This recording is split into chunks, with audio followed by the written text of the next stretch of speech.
El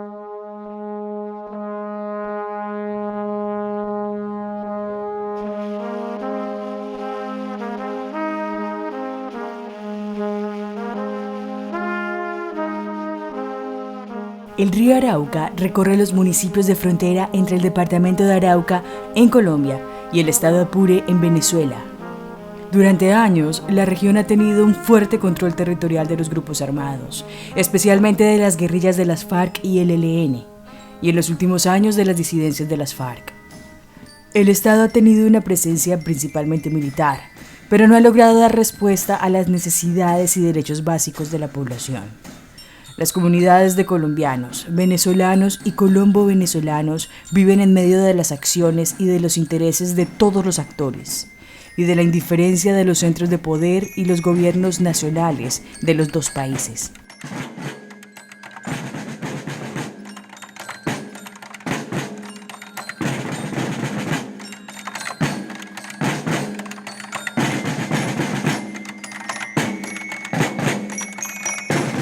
En octubre de 2021, la Comisión de la Verdad recorrió los municipios colombianos para entender, de manera directa, las dinámicas del conflicto de la zona. Ningún organismo internacional había estado antes en estos territorios. Estas son algunas de las explicaciones de lo que ocurre en la frontera, en la voz y los análisis de los comisionados Saúl Franco y Carlos Beristain.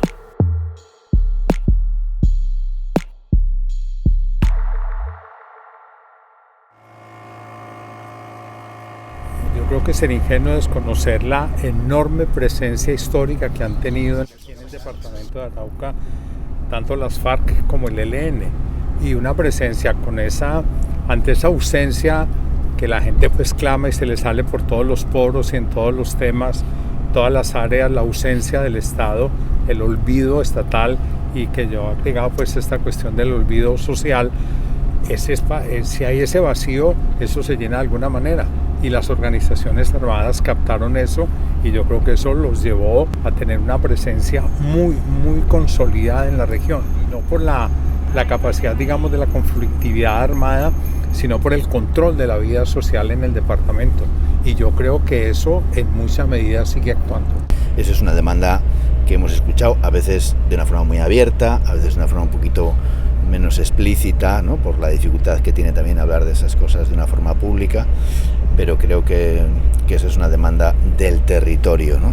Creo que hay un control todavía muy grande de las organizaciones armadas, y en este caso del ELN, sobre la vida diaria, sobre la vida económica, sobre la movilidad y sobre toda la forma de vida en el departamento. A mí me parece que una forma de que el conflicto siga es que el Estado siga ausente y que estas organizaciones armadas, así no haya mucho enfrentamiento, sigan teniendo un control de la vida de la gente.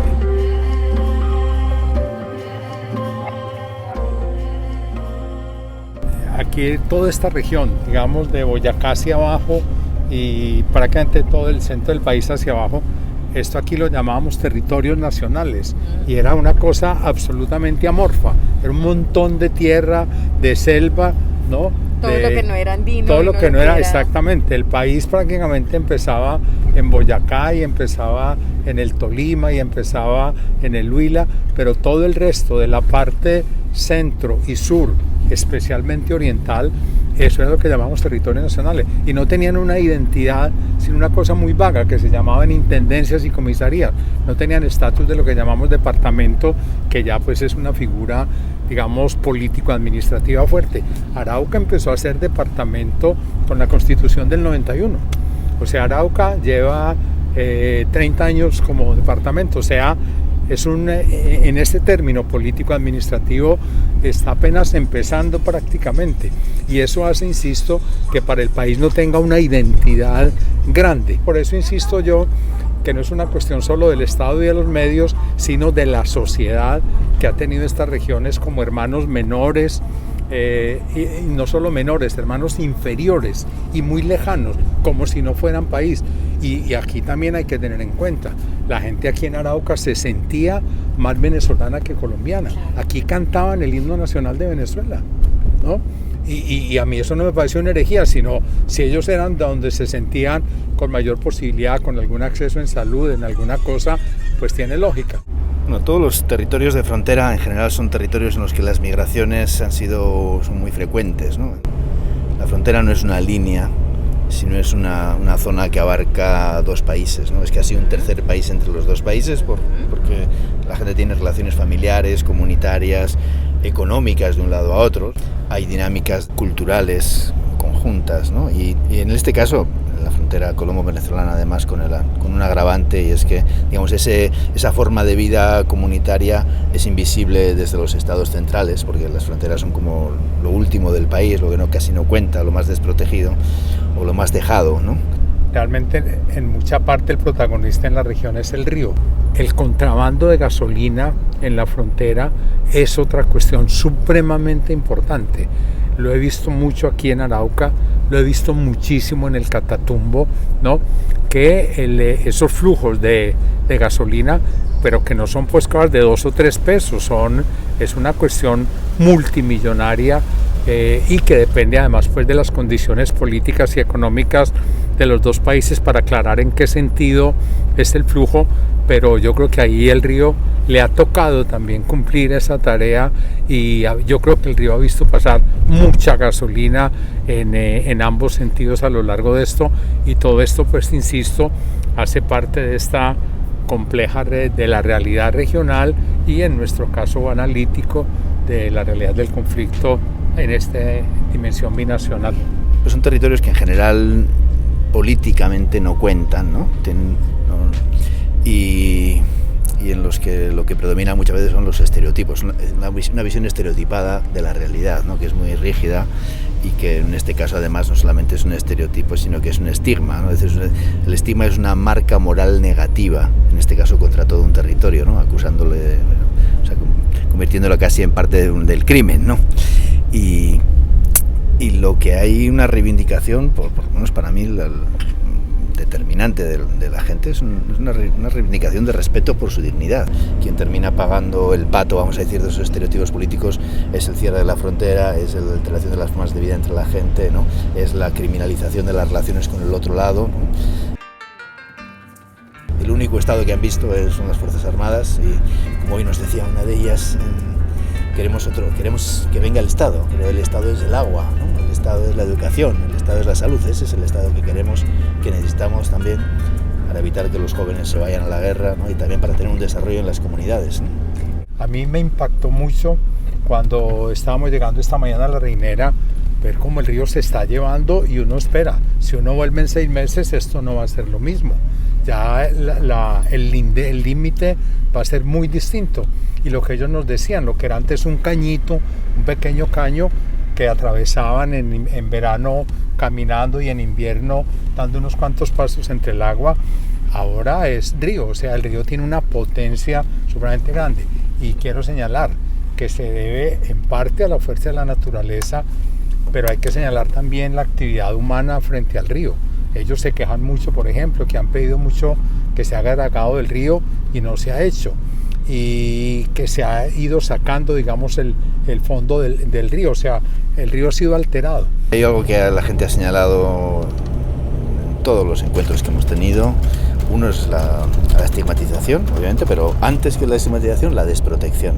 La desprotección y el olvido han sido de los dos factores determinantes y que la gente más reclama, ¿no? Y lo que está reclamando, obviamente, cuando dice queremos presencia del Estado, está diciendo queremos tener agua, queremos tener salud, ¿no? Queremos tener educación para que los jóvenes no estén en condiciones de mayor vulnerabilidad frente a la dinámica del conflicto armado y la guerra, ¿no? Sino que tengan su proyecto, tengan una estructura de contención, tengan una estructura de protección que les permita tener su propio proyecto de vida, ¿no? Y que no les condene, digamos, a que la única alternativa que tengan sea irse para la guerra o desplazarse o irse de las comunidades porque no tienen futuro, ¿no? Uno no puede creer que estando aquí Caño Limón, que ha producido, como ellos mismos han dicho y que es obvio, billones de dólares, no de pesos, a lo largo de la explotación, y estas carreteras de entrada aquí son unas trochas algunas de ellas. Uno dice, pero bueno, ¿cómo es posible esto, no? ¿Cómo es posible que la gente de estos caseríos tan cercanos, estamos a menos de 13 kilómetros de Caño-Limón, y la gente sin carretera, sin agua potable, con escuelas en crisis muy grande, con sistemas de salud, la isla viniéndose abajo, ¿no? ¿Para quién es la plata que se gana con el petróleo? Parte de la financiación de algunos de los grupos armados ha dependido de lo que ellos han hecho frente al petróleo, bien sea frente a secuestros de algunos de los empresarios y de los trabajadores del petróleo, la cuestión de el robo de petróleo, que es otra cosa gravísima, la cuestión de las voladuras del oleoducto. O sea, ahí las guerrillas tienen un papel muy importante. Yo creo que nosotros como comisión tenemos que analizar también esa dimensión. La relación entre explotaciones petroleras y militarización es evidente, se basa en seguridad, ¿no? El problema de eso es que la seguridad se ve como la seguridad frente a instalaciones industriales y no hay un componente de seguridad humana frente a las comunidades. La presencia del Estado en el departamento de Arauca, y eso lo sabemos históricamente, ha sido muy del lado justo de la explotación petrolera, con una presencia militar, y los militares en muchos casos prácticamente dedicados a cuidar el tubo, como dicen popularmente. El problema es que quien lucha entonces frente a esas otras explotaciones, etcétera, se convierte fácilmente en objetivo, ¿no? Y esto, o sea, la criminalización del liderazgo social viene de ahí también, ¿no? En cierta forma, no hay un Estado para proteger a la población de Arauca. Ayer me decían algunas de las personas aquí que ahora va a haber unas nuevas explotaciones y parece que ya están hablando que son posibles porque el ELN autorizó. Acordémonos que la explotación petrolera no ha sido autónomamente nacional. La Mannesmann, por ejemplo, de origen alemán, fue prácticamente la que construyó el oleoducto Caño-Limón-Coveñas, y hay mucha historia en la Mannesmann en la cuestión de manejo de secuestros, en la cuestión de pagos al ELN, de manera que ahí hay mucha tela por cortar.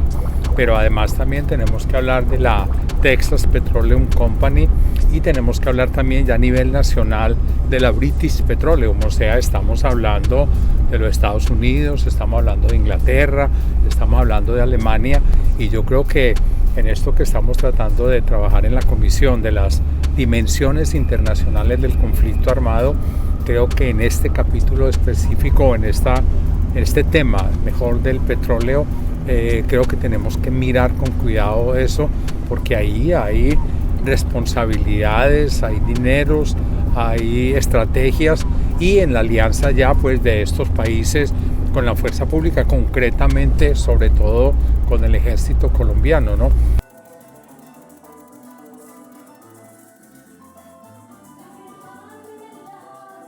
Pues en todos los lugares en los que hemos estado hay un montón de organización social, ¿no? Esa es la esperanza de esos procesos. Eso ¿no? quería también hablar. Paradójicamente, ¿no? O sea, las condiciones de desprotección en las que ha vivido la gente le han llevado a organizarse como una forma de supervivencia, ¿no? Porque no se puede vivir en un territorio de colonización en la que dependes de una dimensión colectiva, ¿no? Y tienes que construir esa dimensión colectiva que pasa por lo organizativo y por el liderazgo social. El liderazgo femenino. A mí eso me impresionó mucho y me sigue impresionando, no solo aquí en La Pesquera o La Reinera, o ayer en lo que vimos también en Puerto Lleras y Puerto Contreras, sino en el trabajo que hemos venido haciendo con la comisión. Realmente uno ve una emergencia muy significativa de liderazgos femeninos, que yo creo que es una señal supremamente esperanzadora a futuro, porque yo creo que el liderazgo femenino tiene una serie de características e implicaciones muy importantes, porque cambia muchos perfiles, porque introduce ciertas variables, ciertas formas distintas de hacer las cosas, y yo creo que eso está abriendo y está, digamos, para mí por lo menos ese liderazgo femenino es supremamente esperanzador. Quería también comentar sobre el liderazgo, que creo que hay que hacer también un reconocimiento de que los distintos actores políticos, tanto de partidos, antes de los tradicionales, pero después el Partido Comunista, por ejemplo, a través de sus organizaciones de jóvenes, etcétera, han tenido un papel muy importante en la organización de las comunidades. O sea, no son solo, digamos, liderazgos autóctonos, pues digamos totalmente nativos, sino que hay también una influencia importante de organizaciones políticas e inclusive de las organizaciones armadas.